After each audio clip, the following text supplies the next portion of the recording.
As a Christian, as someone who believes in heaven, I know that Lucas is whole. He's living my dream right now. He has eternity to be whole. So this blip of a period here was tough, but my dreams have finally come true for him.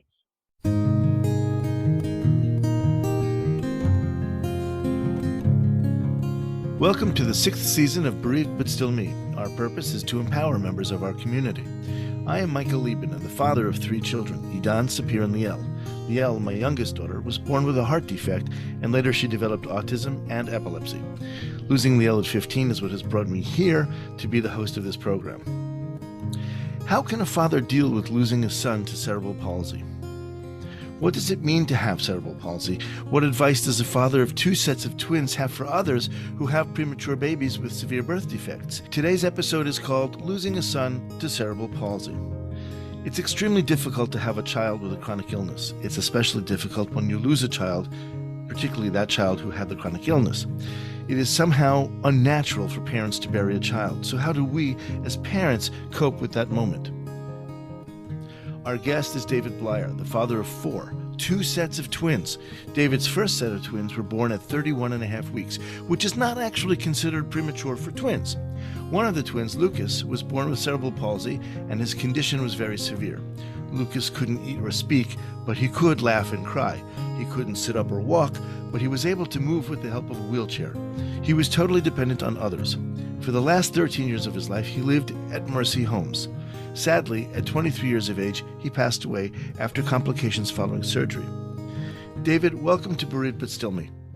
Hey, thanks for having me, Michael. Why don't we just get started right away? Talk about your children. So the first set was identical twin boys, and they are now 26 years old. I'm divorced from my first wife, and my second wife and I had twins as well. And, how lucky. Yeah, I know how to pick them. You know how it goes. They're boy-girl twins, and they are 20 years old and in college now. So each of them were premature. I mean, 31 and a half weeks is not really all that premature. Still, they were in the NICU for a month and had several issues there. The youngest set were 27 and a half weeks, so they were quite a bit more premature and lots of NICU issues there, but they came home at different times, and we've dealt with stuff there as well.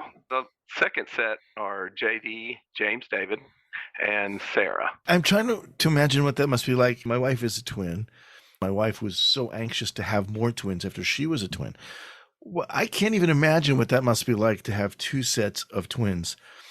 Everybody needing you all at the same time, and 2 of them with special needs. How do you control all of that? Can you control all of that? No, that's one thing you learn quite frankly. I'm thinking organized chaos. There is no control, no. But honestly, under normal circumstances, I've talked to a lot of parents of twins, and the first 6 months is complete chaos because you have to do everything. Right, sure. But once they actually get to where they're crawling around and walking, they actually start playing with one another. So I've been told, I've never had one child at a time, but I've been told that can be really nice because they keep each other occupied a little bit. I know my wife and my sister-in-law developed a language between them over time. So they would say things that nobody knew what they were talking about, but they were fine. Under our circumstances, though, we didn't get to experience that either, though, because Lucas just didn't develop. So Andrew still didn't have that partner he could kind of do that stuff with, and that's where this story kind of begins with him. So, well, tell us a little bit about that, because that's something that most of us probably don't know very much about. To start, though, I'd probably have to back up and go to their NICU stay. Sure. There was 55 minutes between the 2 of them's births, and that's pretty abnormal. Yeah. And they took Lucas away right away. I didn't see him. I didn't know what was going on. I've never had kids before at this point, so I'm just thinking, okay. And later on, I found out that they didn't show any brain activity. Oh, boy. And so my ex-wife was not doing well either. So they had her kind of off to the side. And I went in and was trying to deal with that on my own. Lots of things happen, but they go home and everything seems fine. So we're thinking, okay, we have 2 normal babies now. Oh. And when we get home, they just basically lay around. So there's not a lot of brain activity anyway. You just do everything for them, like I said. Right. But when Andrew started to roll over, Lucas didn't. And when Andrew started to crawl, Lucas didn't. And so we started having him followed by early intervention. I guess it was around a year old that we really discovered that he had what they would call cerebral palsy. Cerebral palsy comes in many flavors. And in his case, it was very severe. He couldn't do anything on his own. It takes a year to discover that? No, it doesn't. And sometimes it might go farther than a year. Sometimes it might be a lot quicker than a year. We knew something was wrong. We just didn't know what. And we didn't know what the future would hold for us. Along the way, you always think, well, maybe this will just be something that he struggles with early on, and then he'll get past it. And, you know, in the beginning, you have dreams that he might go to school, he might need a little help. Then when you start talking about cerebral palsy, you start hearing that there's people who can walk a little bit different, but they get around and they're brilliant, and you don't really know what the future holds at that point in time. To make it more critical for you, this is your first time out being a father, so everything is just the way things are. Yes. Yeah, you don't have any personal experience to compare it to. I want to ask you something else. We learned earlier in the pre-interview that you have a very complicated family history. Do you want to share about that background a little bit? When you get married, you think that's for forever, and for me, it was not. And so there were a lot of struggles. Lucas being one of them, it puts a real strain on a marriage. Yeah, for sure. We were married for about 7.5 years. We had the twins about 4 years into that, and we fought a lot. We dealt with those kind of things. We had Lucas's issues, and Andrew seemed to be typical or normal. I'm not sure I know what normal or typical really is. Right. But, you know, having 4 kids, not one of them's the same. And then we get divorced, so that was a struggle. Then I met my current wife, Janice, and my last. Very happy. We've been together 21 years. That's lovely. And she was a little older when we got married, and we decided not to try to keep from getting pregnant, so we got pregnant right away. We did have a miscarriage. That was something I dealt with there. But then we got pregnant again, and it was JD and Sarah, the twins, and they were born very early. JD spent 3 months in the NICU, and Sarah spent 2 months in the NICU. Wow.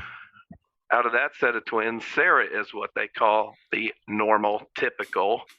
And and JD has autism. So he's very high functioning autistic, but that's a whole separate set of things that we deal with. So yeah, that's a little bit about my complicated family history. I don't know that you want every complication I have in my life, but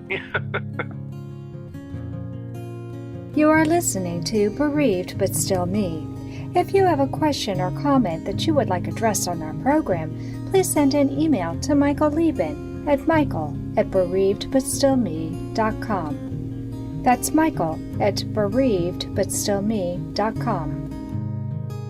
This content is not intended to be a substitute for professional medical advice, diagnosis, or treatment. The opinions expressed in the podcast are not those of Hearts Unite the Globe, but of the hosts and guests, and are intended to spark discussion about issues pertaining to congenital heart disease or bereavement. David, we learned earlier in your bio that Lucas was born with cerebral palsy, but he's not really the one that you were worried about before birth. Tell us more what was going on and who surprised whom. My wife had ultrasounds and twins, and there was complications. So we were worried about Andrew. They call this thing that we were seeing twin-to-twin transfusion. And what happens in that case is one sac will fill up or get more fluid than the other. And because of that, the twins whose sac is not filling up, he becomes what they call stuck. And if you don't do something about it, they lose these children. Luckily, we were living in Nashville. We have some of the best surgeons, best doctors in the world. And they were doing this procedure that wasn't even approved. But they said, you know, it's not approved, but we keep getting babies that live. So we gave them the approval, and they did this. What they would do is they'd put us in the hospital. My wife had to go in probably 4 different times during the pregnancy. They would basically put a big giant needle and drain off 2 to 3 liters of fluid. So think about that. Wow. The size of That's a lot. 2-liter bottle of Coke. They would drain that amniotic fluid off so that Andrew's sac could fill up and he would be okay. So when they were born, We were always worried about something being wrong with Andrew. He seemed completely fine. The problem was with Lucas. We also learned that Lucas, after he was born, there were a lot of things that he wasn't able to do.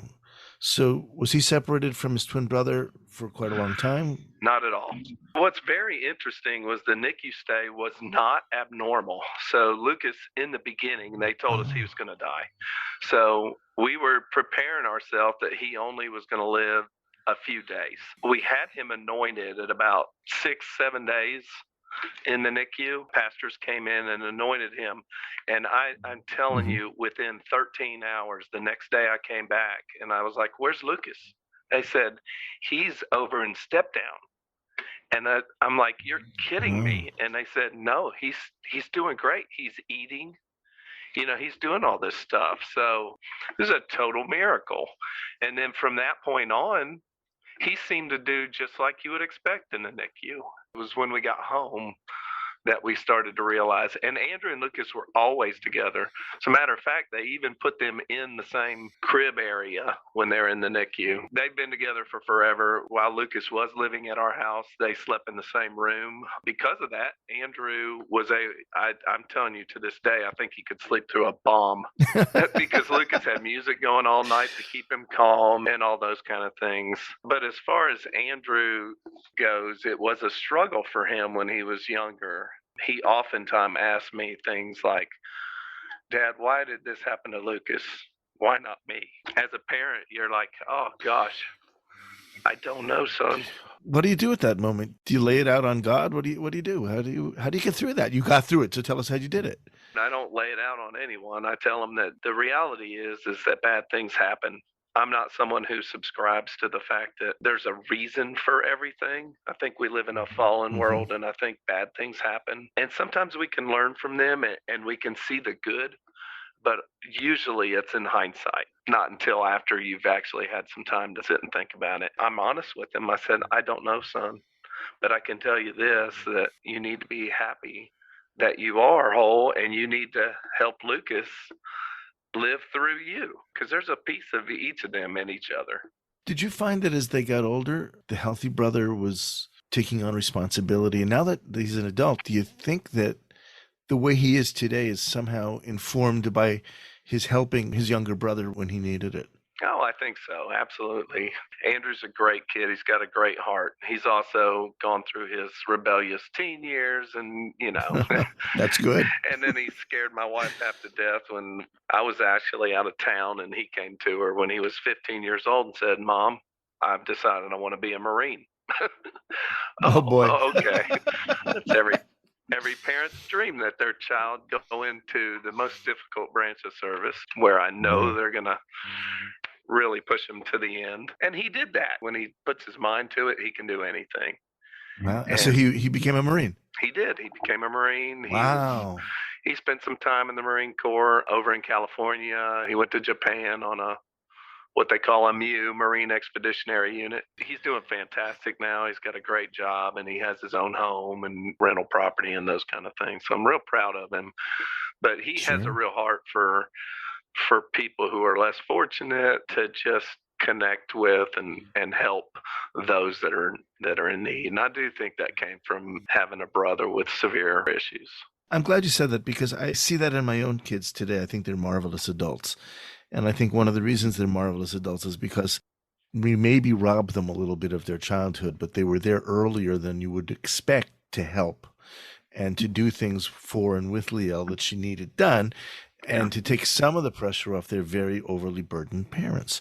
And so I think it's true that the kids grow up to be more responsible. It's not really surprising in that context that he went to what may be one of the most responsible positions in the military, is that he went on to become a Marine. And there's a lot of kids his age that did go into the military, and if you think about it, there's a good reason for that. 9/11 happened when they were 6 years old. All right. So I get that. Never knew time without those things, going all the way to see someone off at the airport at their gate. Those things that Yeah.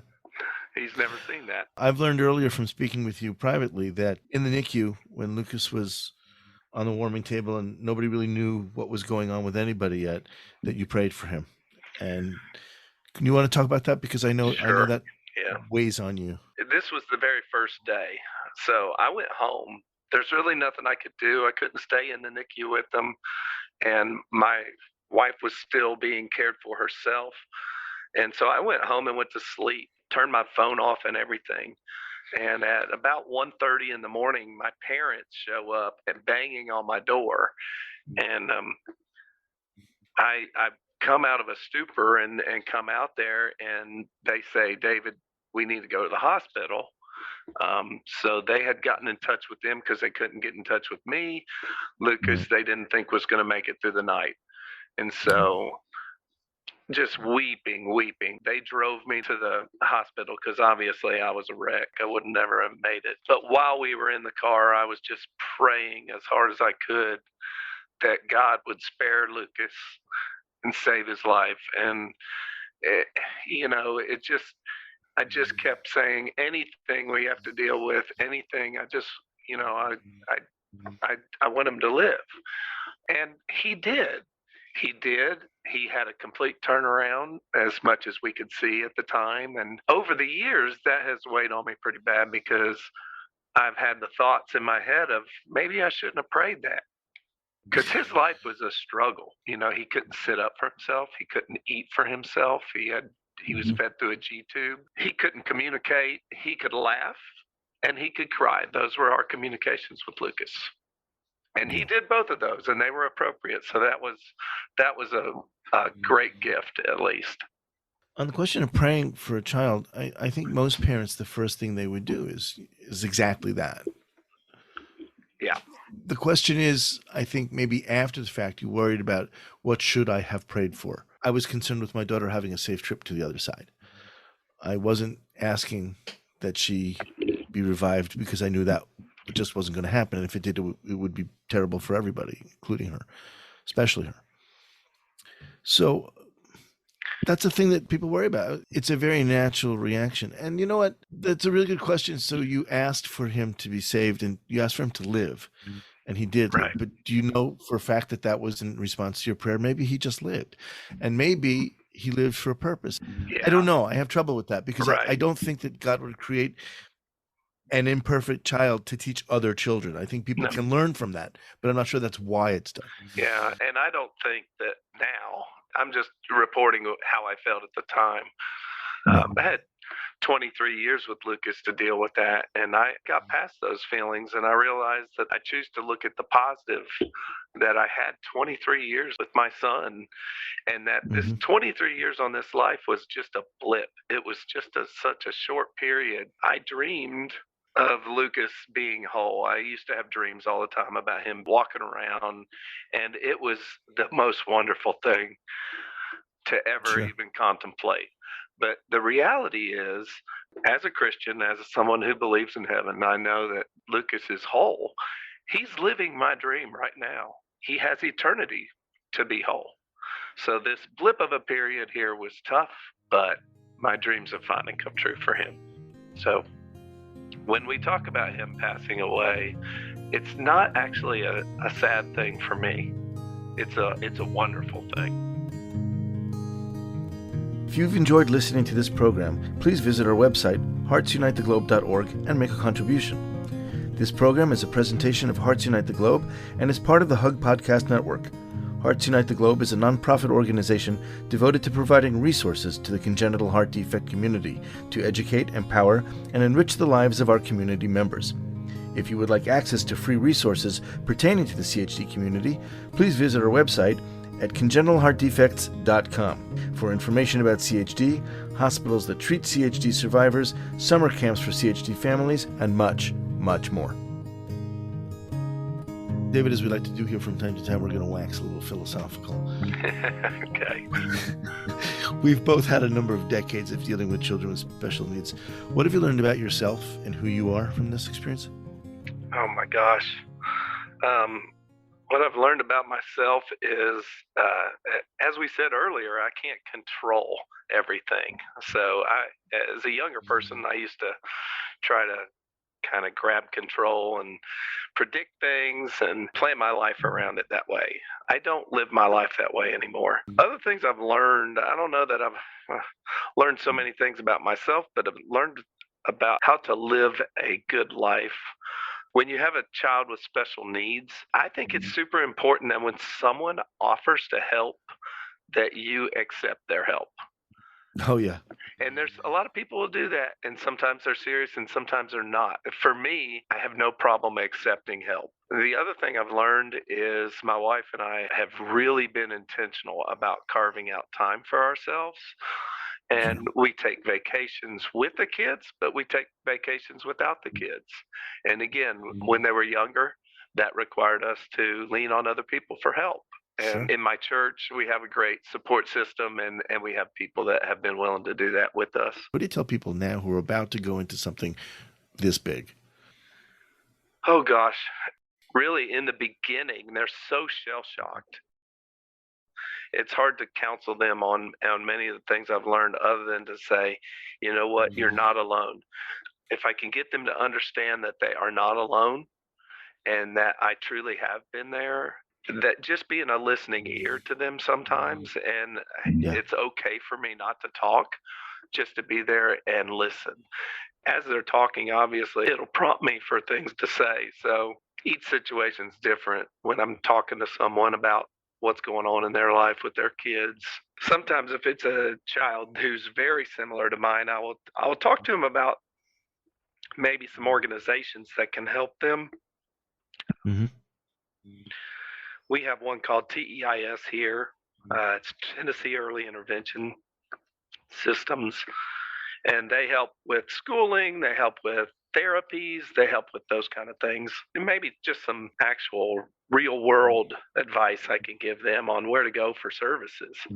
Lucas went to a very special school, and not everybody knows about that. I have helped a lot of people with this might be where you ought to check out, which is a tough thing because, as I said before, you're looking at, oh, maybe he'll get past this and he'll be able to go to a school. And the reality is no. This is difficult for the children who are in these situations, but how difficult is this for a parent to come around to understanding what he's got?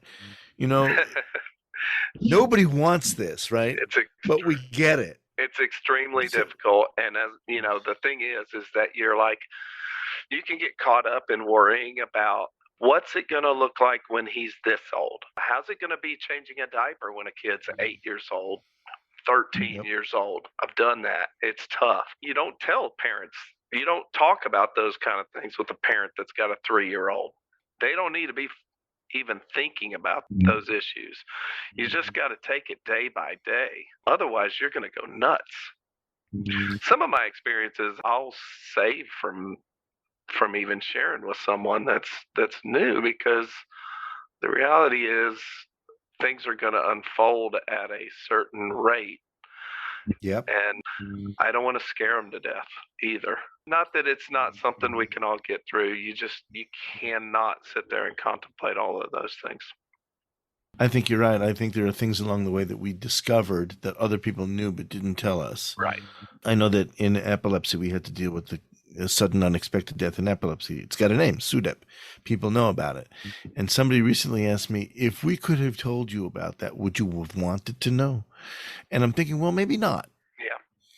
Because it's nothing I can control. And I had these long rides with her, bringing her home on weekends. I'm in the car with her for 2-3 hours. And it's the sort of thing that could happen or not happen at any moment. Why put that on somebody? I think you're right. Why do that? Yeah. Now I'm going to ask you a tougher one. Hindsight being 2020, if you could go back and talk to David 25 years ago, what would you tell yourself?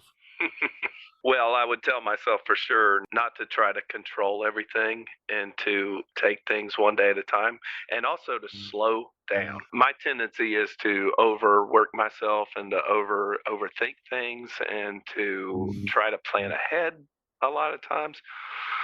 So I would tell my younger self that, but honestly, I've thought a lot about going back in time. Would I do something differently?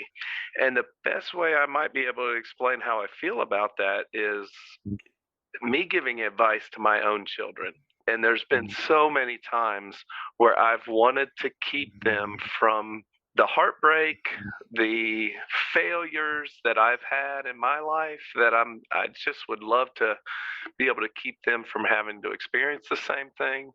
But the reality is, if I look at my own life and I look at those failures and I look at those struggles, those are the times that I have grown the most and learned the most and progressed the most toward being a better husband, a better father, a better businessman.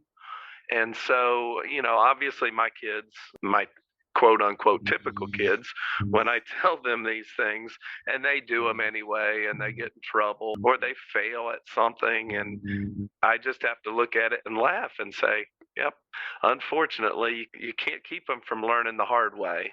But also, I don't know that I even want to keep them from learning the hard way, because I think it's the best teacher.